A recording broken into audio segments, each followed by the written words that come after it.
bring this month's meeting of Support Services to order.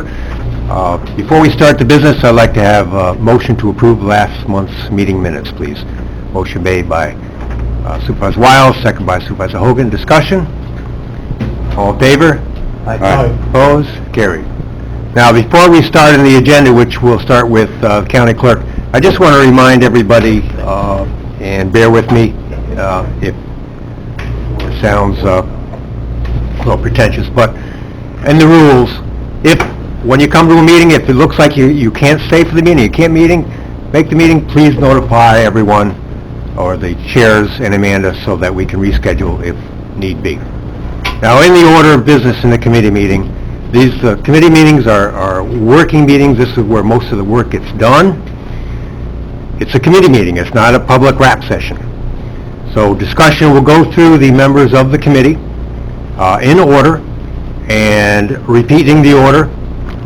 If you have something new to add it. If you don't have something new to add, don't keep repeating the issue. I expect everybody to remember if someone says something at 10:20 in the morning and we're here at 2 o'clock in the afternoon and they don't change their statement, that statement still holds. So you don't have to keep repeating it so that the last person speaking is the one who's, this is the way it's supposed to be. Everybody's statements still hold. After the committee is set, then we go to the members of the board who are sitting in the gallery, and then, as appropriate, to the members of the public. Everyone who wants to speak, including the press, please raise your hand to be acknowledged so that you can speak. Thank you very much. So we'll start our committee with County Clerk Pam Vogel. Okay, thank you very much, Mr. Chairman. Today we're here to talk about DMV, everyone's most favorite subject. I have two things before you regarding... Excuse me, Pam, probably should sit there because of the This is where the microphone. mic is, isn't it? That's right. I'm sorry. Or you can go to the podium, whichever is comfortable. This is good, I forgot about that. Okay. So this morning we're going to be discussing DMV positions, filling and taking care of some business down in the DMV in terms of staffing and meeting the demand that is rather significant, as you can imagine right now, and has been actually like this for about five months, really since the beginning of the year. And so the point number one is we have as circulated and submitted a notice to fill. This is a full-time motor vehicle clerk. It has gone from the civil service and HR up to the county administrator and over to the budget officer, and I believe it will be coming to the chairman and to this committee basically this morning. What we have here is a position. We have a resignation. The employee, who was an excellent employee for us for 5 years, has gone to the sheriff's office for communications officer over there, and I believe he starts this morning. It will be filled from a civil service list when that list is available. It is not available right now. What I want right now is for us to make sure that we maintain this structure, that this position is within our organizational structure and our budget, and we obviously need it. When it does come time for the test and we have results and we have an eligible list, that position will be an entry level. Everything starts at the beginning in DMV. No one stops. Starts at the top. So, Do you need a motion for this? I believe we do need a motion. Okay, motion made by Supervisor Wiles, second by Supervisor Sokol. Further discussion, Pam? And what will the motion actually be?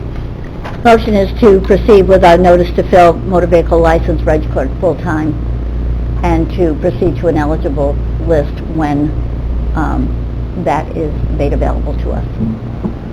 Anything further to add in support of that, Pam?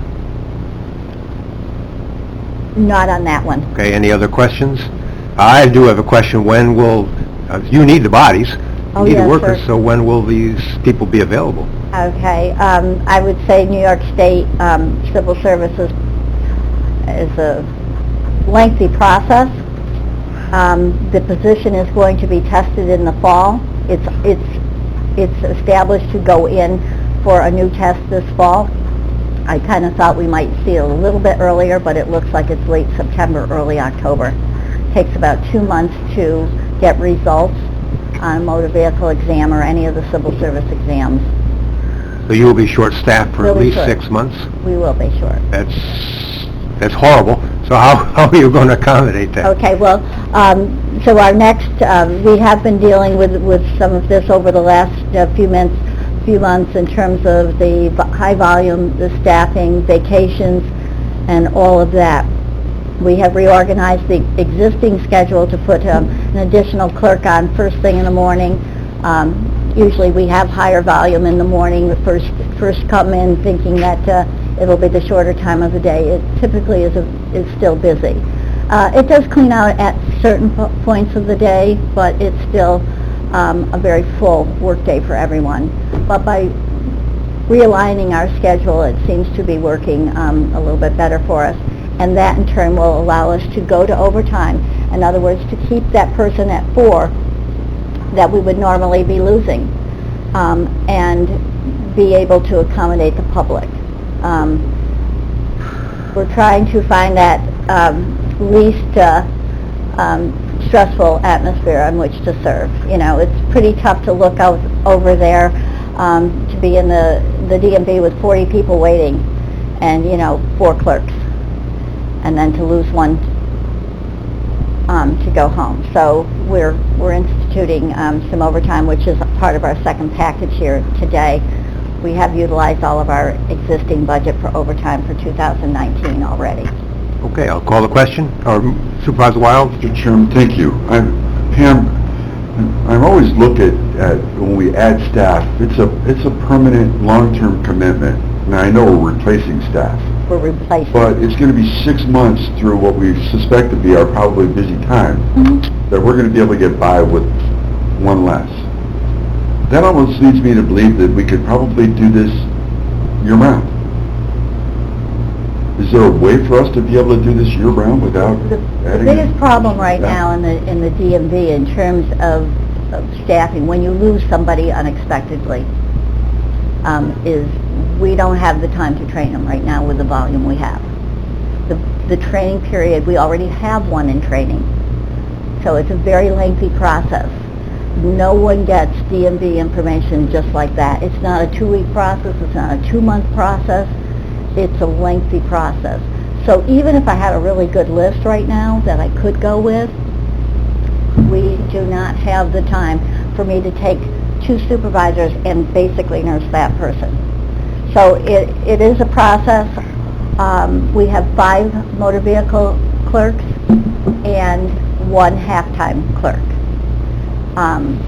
We will be filling part of the half-time at the end in August. Meanwhile, that person who's going to take the half-time is working like a temporary, and she is just doing edit work for dealers. So there's lots of different things in the DMV, and she comes from 31 years in a dealership. So we're very fortunate to get this person to move them in for about 8 weeks in this temporary position, just dealing with the volume of editing for dealers. We will move her on into the part-time position at the end of August. So in fact, we will be down just 1 at that point. But it's not we did have 6 full-time motor vehicle clerks. We moved to 5.5. Mr. Chairman, if you don't mind, I'm thinking that it would be nice to have this as a option to fill, but not fill right now, because it appears to me, and Pam, maybe I'm wrong. We can't live without it. But we're doing it now. We have someone in training now. When that person comes off training, they'll be able to add support to the volume that we have. And I'm thinking everyone expects to stand in line at DMV. We're a little spoiled here in Warren County, possibly. But I wonder if we did a time study and did an evaluation to say, could we get by with not filling the position? Well, I think we've been that process. In fact, we have adjusted to what the county thought was appropriate by going to 5.5. And in those days, in 2010, 11, and 12, that was okay. But we're in a very unique situation right now. You have also, in the DMV, these employees, you know, their vacation leave is actually one full person during the course of the year. You have a 9-hour workday where your supervisors do have to be on. So, you could never anticipate in the next 2 years that you could that you could not fill that full-time position. Administrator Ryan. My question was going to be whether we could hire somebody now provisionally and have them take the test when the test is offered, but you may have answered that in terms of the training. That is underway. That will be, as far as the part-time, that's a provisional appointment, and we'll be testing for it. The person tests for the part-time, it's the same test for full-time. So we'll get both of them at the same time. But we wouldn't... To bring in a full-time, there's no ability to do that right now. So we couldn't hire a full-time person provisionally and have them take the test? Not right at this time and have them do anything in the DMV. Okay. They could not perform the... Okay. That's a state requirement then? Well, they wouldn't have any knowledge. They wouldn't know what to do. And the training part of it is complex. So, I mean, I could have them answer phones, but I don't think you're paying a grade aid for that when everybody else is getting the same pay to be full service. So we would, if we were to hire somebody and train them, we wouldn't want to have to lose them? Is that the answer? If they didn't do well enough on the test? Well, that's another point. If they aren't successful, we've invested 3 months, which only gets them so far up the ladder, Okay. Supervisor Leggett. Pam had kind of answered that in response to Supervisor Wild there. You have to figure in the vacation time, all that, not just the counter time, but who's filling in when somebody's gone. It's extensive. There's a lot. I will add, before Supervisor Sure. Driscoll, that if you're a snowplow operator, sometimes you put in overtime as part of your life salary, but generally, I would have to say that people don't want to just spend their whole time working for a company. They're working to live, not living to work. Supervisor Driscoll.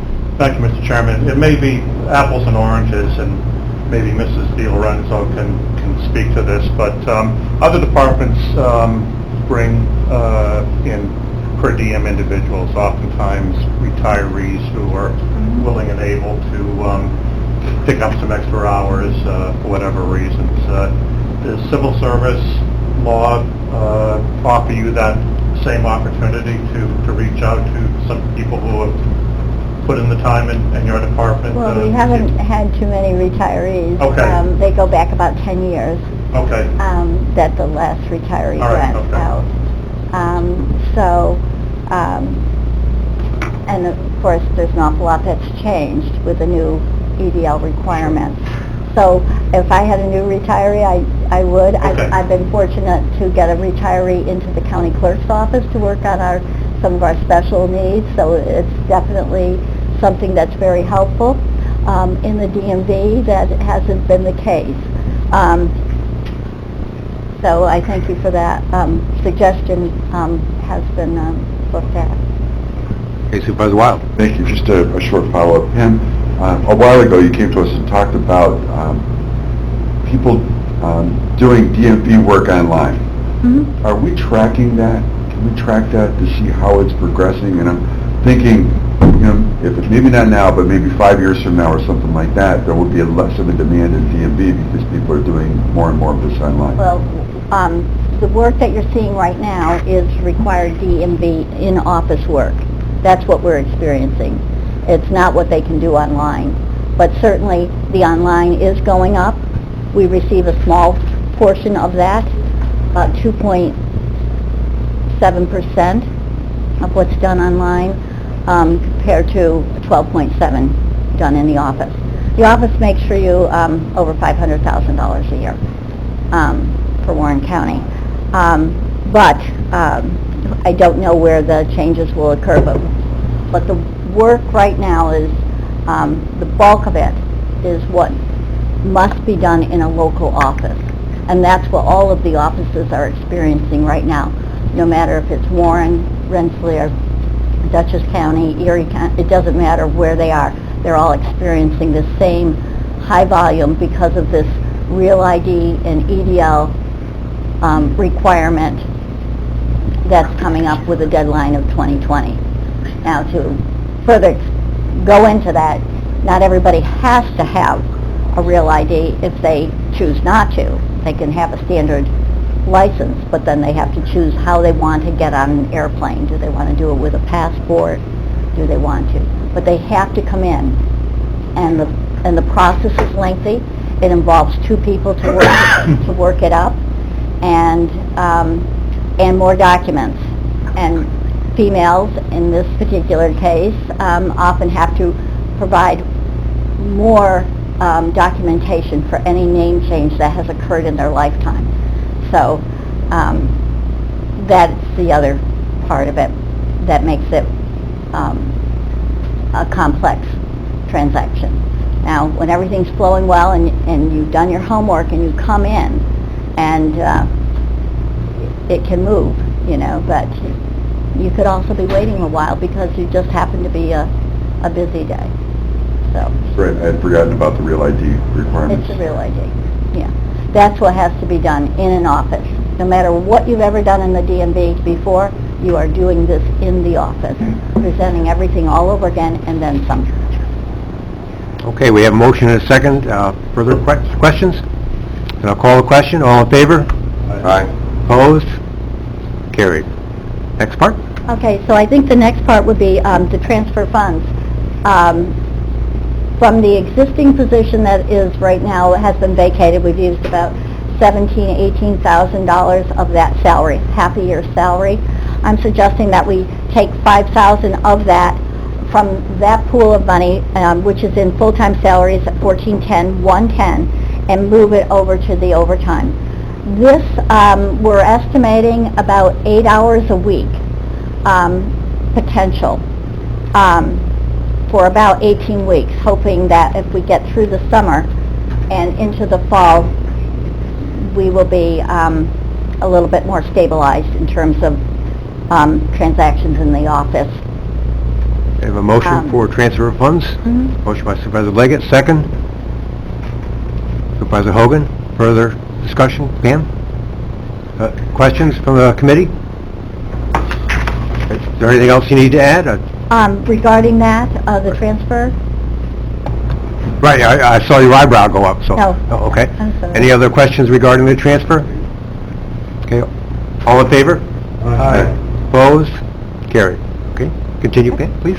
okay, and I really don't have to repeat it, but just briefly, that all of our departments try to work closely together and respond. So with certain things happening in the DMV, certainly Buildings and Ground build us a great place in which to function. It's working well for the customers, for our public, as well as for our staff. IT, I went to them because we needed to get more information out there on the Real ID and the EDLs. We needed to get it up and get it up fast, and they were very responsive to that. So I'm always glad to work with IT. And then many of you will recall when we first put security in that end of the building, we have an excellent security staff that is looking at and monitoring our office each and every day. They are a presence inside the office as well as outside, and it is necessary for the safety of our customers as well as our staff. So I thank those guys very much as well for everything they do. Guys and gals. And then one final thing, I will be back next month. We have received a $74,000 grant for our imaging programs, and so we'll be adjusting the budget to reflect that in records management. But didn't have time to get that ready for you. So Anybody have That's it. further questions for Pam? Okay, is there anything else, Pam? There isn't right now. Thank you very much.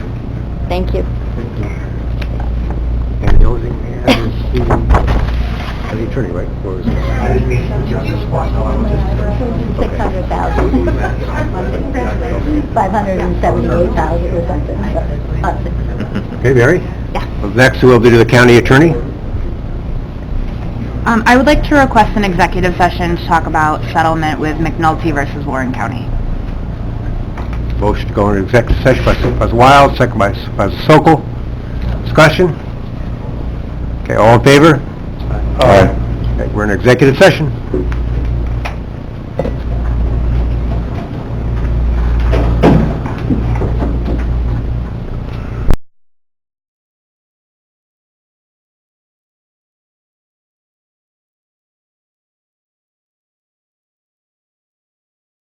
Everyone else wants to discuss. Okay, then I'll introduce a subject that was brought up with passion at the last meeting. We've already discussed this in the committee, but are there any committee members who want to further discuss the issue of the lawsuit?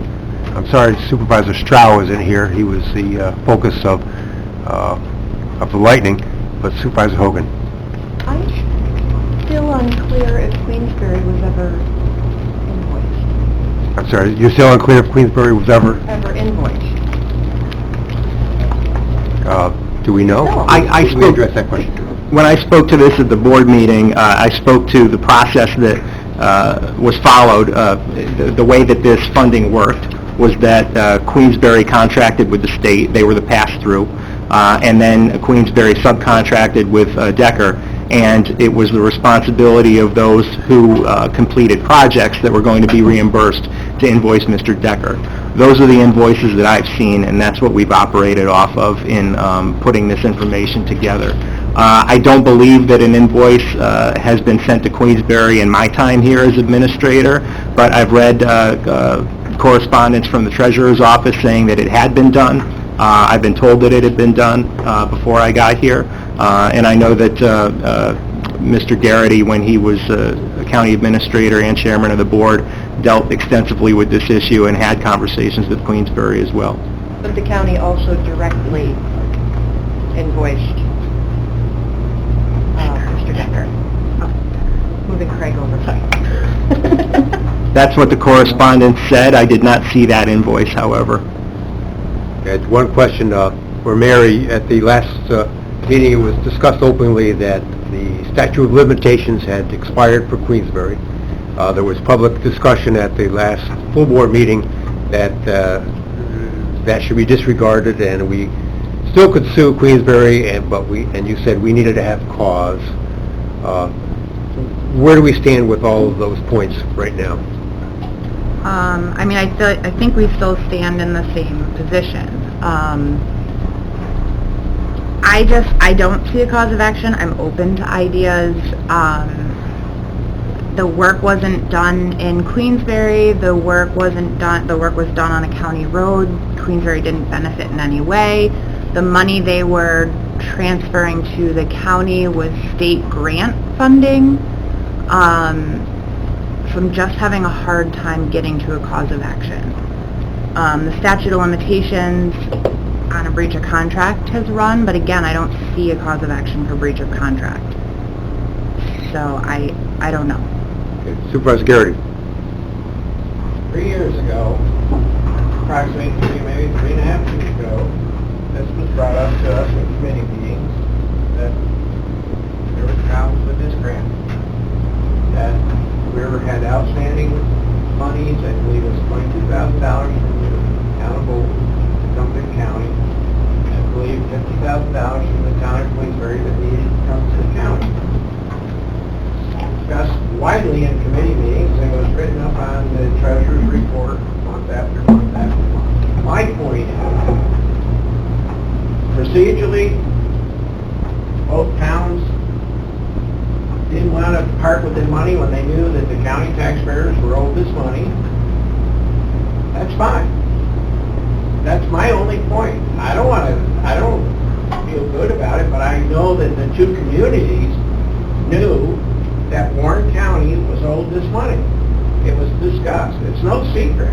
You go back and look, go back to 2016 and watch the tapes, or listen to them. There was a big dissertation put on the tape by somebody in the audience, which you couldn't identify, but our attorney at the time went on to explain the whole procedure.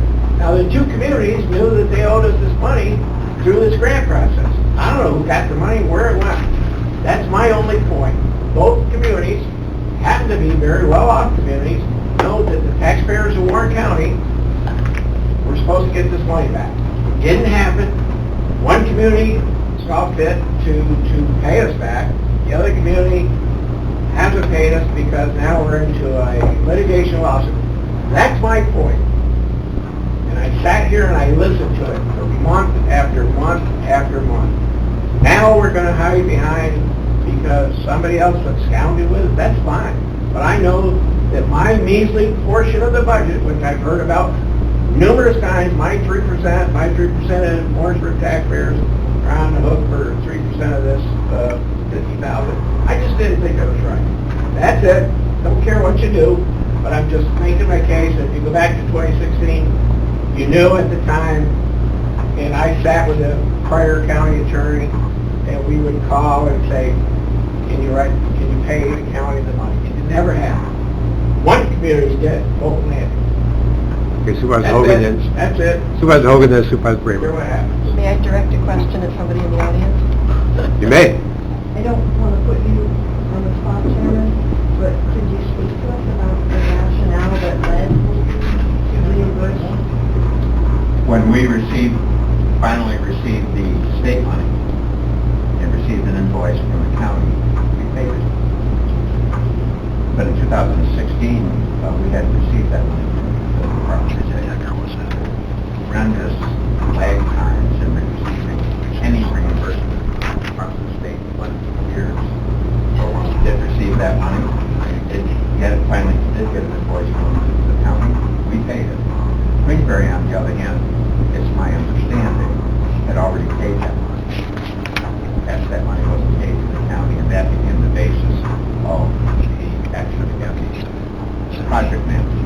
So we were in a different situation in that we had never paid that money to the project manager. We received that money, but we paid the money directly to the city. How we handled it. Very simple. Was in a totally different situation. They had actually, they had paid the money, and that money had not gone to the county. So that became that's an important distinction. Well, back when Gary's talking about none of that, at least in terms of Bolton, I can only speak to Bolton, we had not received that money. To reimburse the county. But once we did, invoice, then we paid. Supervisor Bramer. Yes, thank you Supervisor Conover. By the way, for the gallery, Supervisor Bramer just happens to be sitting at the table. You can sit there, but... Thank you. And then Supervisor Garrity. Go ahead. That was my understanding, that the Bolton situation was different. That's what Supervisor Conover said. And I understand what Supervisor Garrity is saying, is that we've known for years that there's been problems with this contract, and there have been, but the town of Queensbury already paid the money that was supposed to come to us. They already paid it to Mr. Decker. As far as I understand, maybe there's some claim that it didn't go there, but in my mind, the town's residents didn't do anything wrong. They're not the ones holding on to the money. They didn't steal the money. We think that the money went to Mr. Decker and that he's holding it or had it or spent it or whatever. That's the only person that I see we have a claim against. And I agree with our county attorney. I don't see any causes of action against the town directly when we have no contract with them. There's no, they didn't promise to pay us. They promised to pay Decker. And he was supposed to give the money to the county. Under the invoice, there is a written invoice that went from DPW to Mr. Decker. There is. Showing, how much work we did and how much money we were supposed to be paid under that work from the money that was funneled through the town of Queensbury. So I'm not going to punish the town of Queensbury residents by trying to sue them when they don't, they have more money than the rest of us, but... If that to me is not a good enough reason. Supervisor Garrity? One other thing. We had verbal communications with Mr. Decker, told myself and the county attorney that he was going to go to Queensberry the next day and have Queensberry pay us the money. Okay, that was done verbally, and there's an email to that effect, that I'm going over to the town of Queensberry and have them pay the money. That was in 2016, and I had a copy of that email in my trove of collections, because I keep everything. I haven't looked for it in recent years. That's my only reason thinking that the town of Queensberry was going to pay Warren County, and that was done verbally, and that was done in an email written to either from Brian Rickenback to Mr. Decker, or Mr. Decker to Brian Rickenback, the county attorney at the time. That's why I thought the town of Queensberry was going to send us $50,000. Now, if that's erroneous, then both the county and myself, as administrator, whatever back then, I can't remember, and Brian, we were under the assumption, shame on us, that the town of Queensberry was going to send us a check. This is on a Wednesday. He was going over Thursday and straighten it out with the town of Queensberry. And that I have in writing somewhere. I have to dig through boxes and boxes and boxes. But anyway, do what you want. And nothing against the county attorney. You know, I understand legally, you know, maybe we don't have a leg or foot to stand on or whatever we stand on. But that's all I know about it, gang. And, you know, we read it month after month after month after month on the treasurer's thing. It never happened. So I'm not trying to punish the people in Queensberry. Not one iota. But that's what we were told at the time. It never happened. And there is something in writing to that effect that I'm going over to the town and we'll take care of it tomorrow. And tomorrow never came. Supervisor Hogan, did you want to say something? No. Tomorrow never came. Okay, so we have previous motion or discussion still holds. So progressing further, is there anything, the only question that's on the table is, do we sue Queensberry in addition to Mr. Decker? Well, Excuse me? Decker's back on the table because that was tabled. So we have to decide if we're suing Decker. We have to redo a motion? It'll be a different resolution. We'll have to retroactively approve it because the statute's going to run on the fraud charge. Okay, so that's still on the table, so we'll have to consider that. Mr. Whitehead? Thank you very much. All I'm saying is that the county did the right thing. Please use the microphone so they can record it. You know, the county did the right thing in sending the invoice to Mr. Decker the entire time that's what they were told to do. He was administering the contract for Queensberry. But once he was arrested, the fact that you can't go ahead and say that you sent an invoice to them the way that you sent an invoice to Mr. Conover puts you in an extremely poor position. I mean, you need to ask them. And Miss Bramer knows, she has additional information which she hasn't mentioned, but she's seen the letter from the Department of State that addressed specifically the question of who is responsible for that money. The Department of State, and I've sent it out to all of you, the Department of State has very clearly, we see that Mr. Decker was arrested. We want to remind you that, and here's the clause in the contract that we have with you, and that is that you are responsible for this and not Mr. Decker. And that's what it says.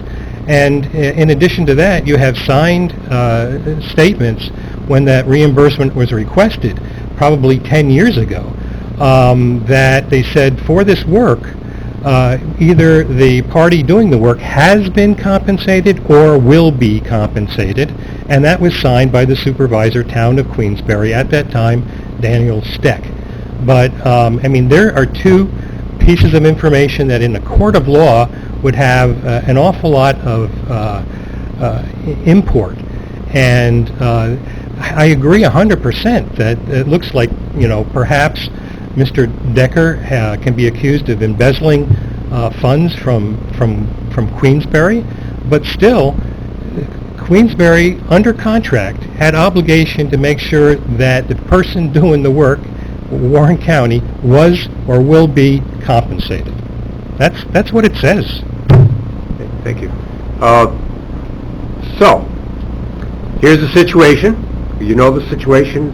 We have an open slate. I would like to entertain a motion of how you want to address it. Do we, let's say, retroactively pass a motion to sue? We would ratify the lawsuit against Mr. Decker if that's the way the committee wants to proceed. That motion, or do we also add in Queensbury to that lawsuit? Mr. Chairman. Mary, to you and to perhaps quiet vote, wouldn't restitution, if in fact someone's convicted of something, wouldn't restitution be part of the judgment against that person? And if restitution is a judgment against that person, in fact, committed a crime, well, then what is it that we're doing? So sorry. Mary, you want to go first? Yes, the DA is seeking restitution of $50,000 in their case. So if he's convicted, that will be a judgment against him. The county's case, it seems like, might move a little quicker at this point. So we would just also be getting a judgment against him for the $50,000. Is that accomplished?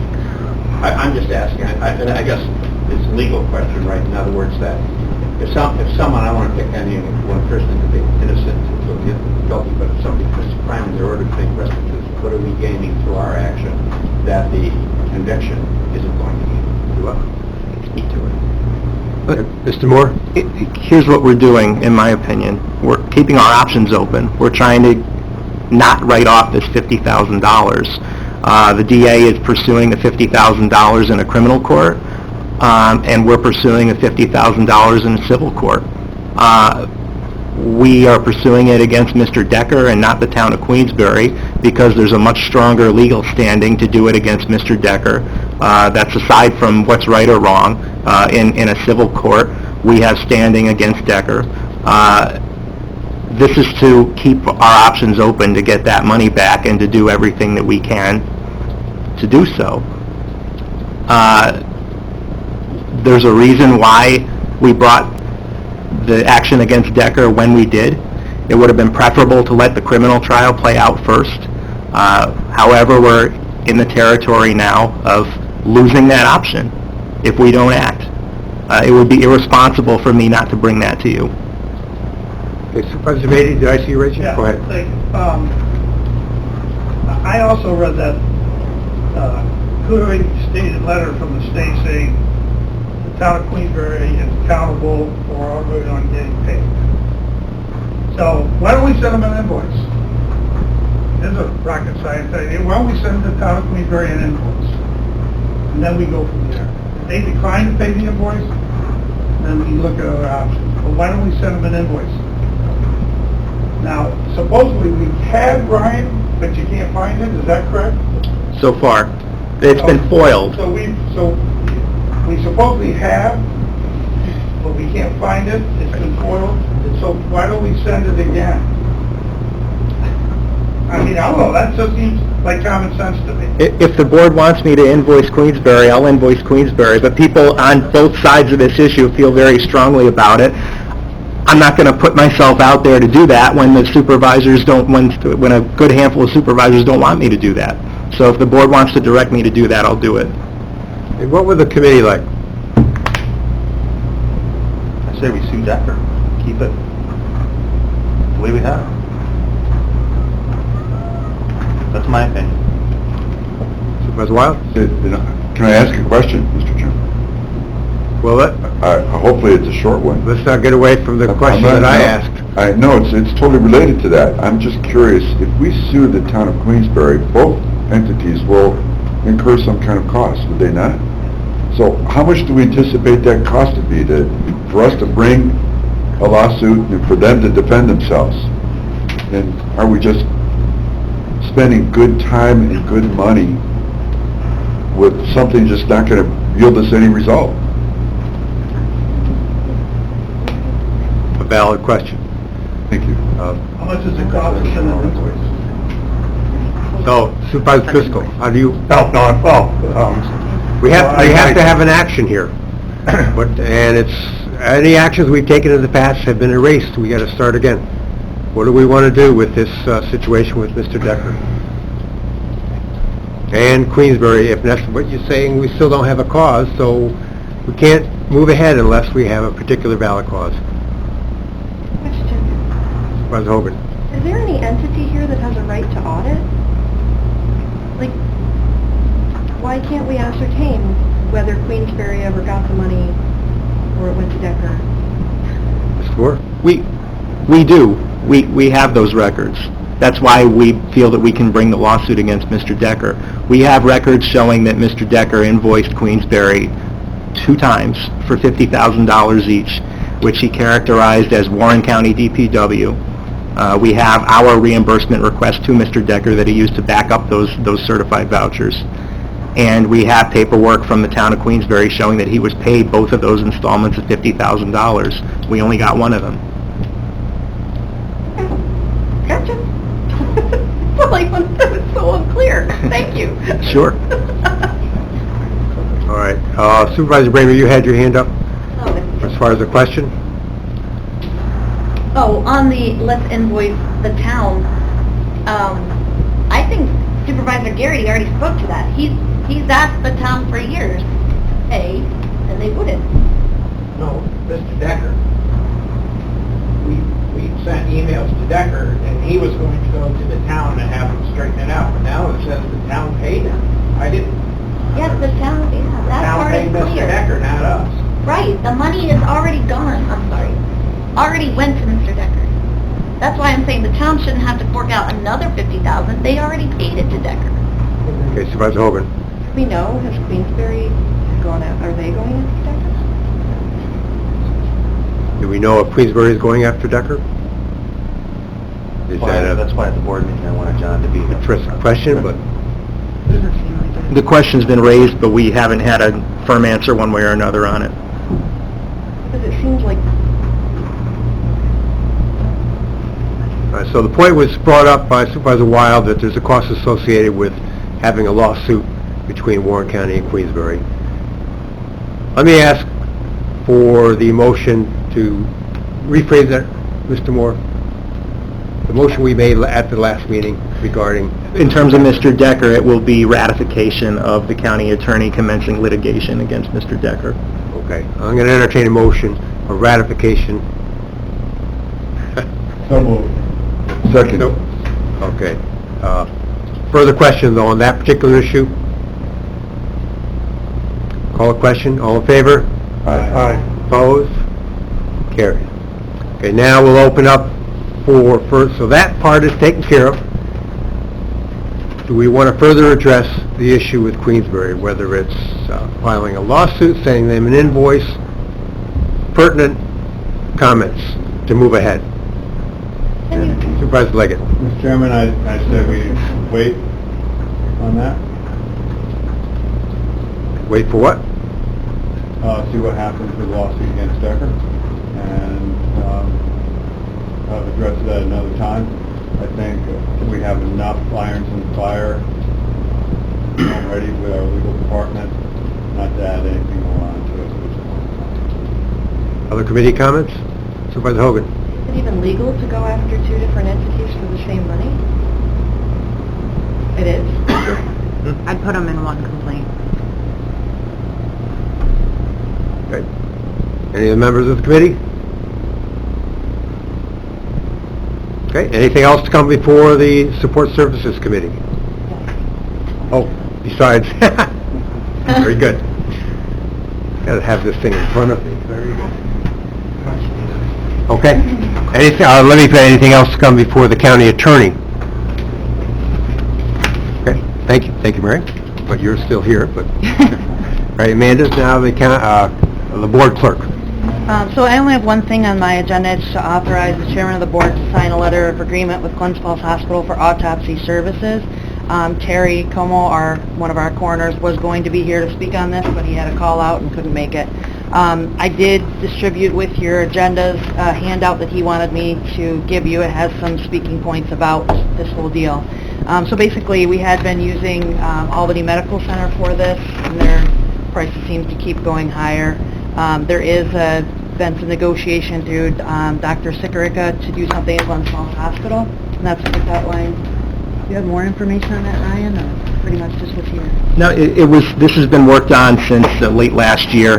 Both Warren and Washington counties and their coroners have negotiated with Glens Falls Hospital and worked with Dr. Sikorica, the forensic pathologist, to make this work.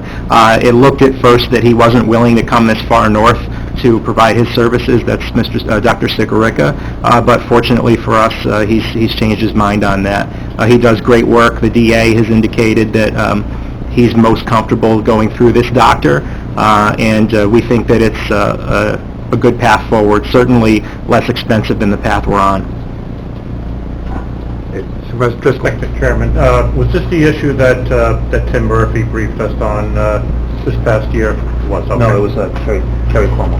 Terry? Yeah. Okay, I thought that Tim did a presentation. No, I had him come in for finance, too. Okay, all right, okay, thank you. Supervisor Hogan? Does Glens Falls Hospital provide other services to the county that we have contracts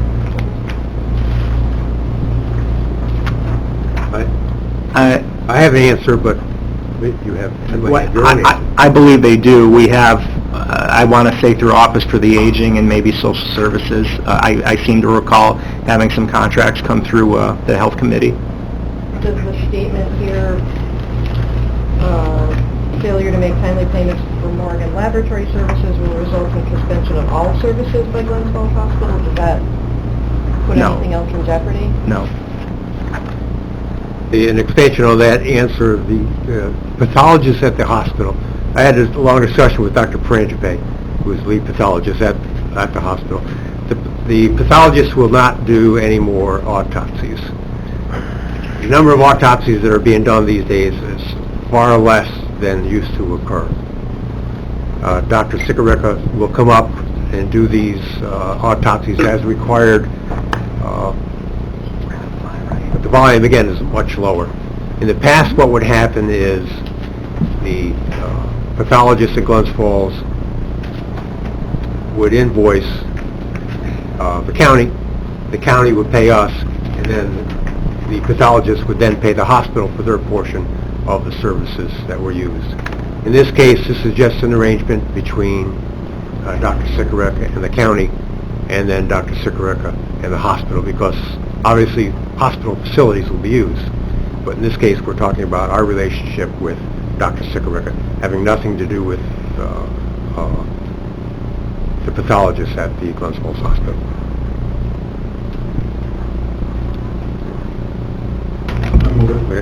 Okay. Well, let's see, motion by Supervisor Leggett, second by Supervisor Driscoll.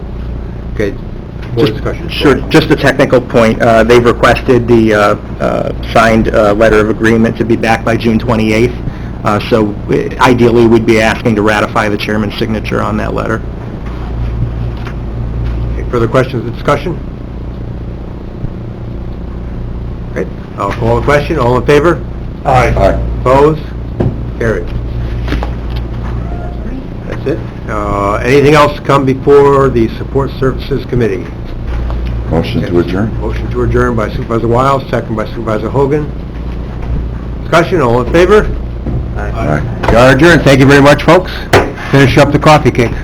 Thank you, Mr. Chairman, for that